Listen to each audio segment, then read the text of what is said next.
Health Organization's new global status report on road safety brings us on one hand some good news. The number of road deaths after a century of increasing is plateauing off. And this despite a continuous increase in the number of vehicles taking the road.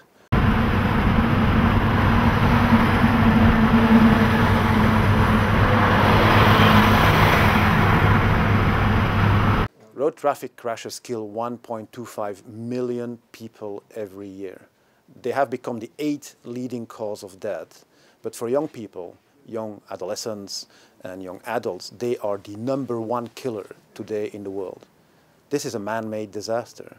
It's not a mysterious bug that we don't know how to address. It's something we have created. It's the way we are planning our transportation. We are deciding almost deliberately that we are going to pay 1.2 million deaths, 50 million injuries in order to transport ourselves and our goods.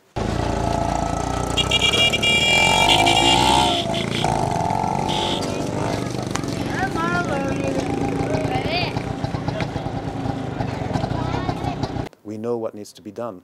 It's a question of good laws, implementing those laws with issues like speeding, drinking and driving, use of seat belts and motorcycle helmets, improving our infrastructure to make sure that pedestrians and cyclists, for example, are separated from the rest of traffic, and working on the safety of our vehicles.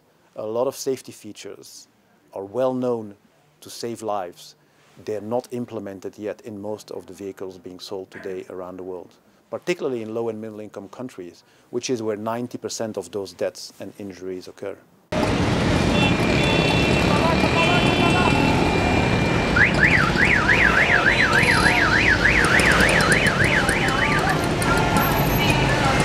Most countries don't have the best standard legislation, and by enforcing the legislation that exists, most countries also tell us in this new report that they are not enforcing the legislation they have.